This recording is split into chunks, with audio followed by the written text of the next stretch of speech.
I got back the 4th of July weekend, and with all the fireworks, I spent the night in the basement, kind of curled up in a ball, just because of the flashbacks of it.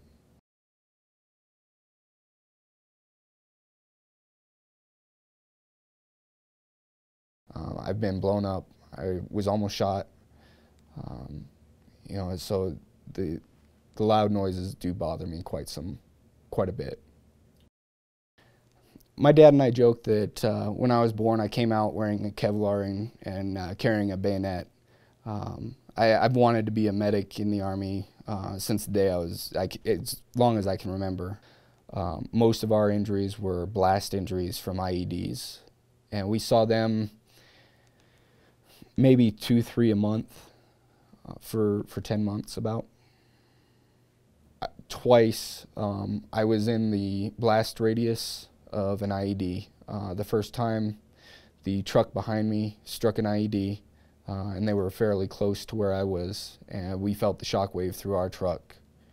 The second was actually the day I got promoted in the springtime.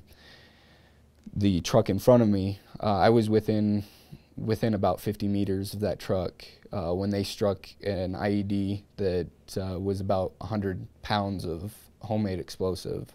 I lost 3 of my friends to an IED strike early on in the deployment. They were in a Humvee that was hit by an IED and were killed. Those were the only U.S. combat-related injuries that we had. For my squadron, we had those 3 that were killed, and we had 3 others that were shot, just wounded, and evac'd from theater. But those were really the only injuries that we had. I don't take for granted my time with my friends in my unit, or even my comrades in my unit. Maybe not my friends, but people I work with. The 3 that were killed were my friends, and I worked on them. They were brought to our aid station, and we worked to try to save their lives for about an hour and a half before we finally stopped.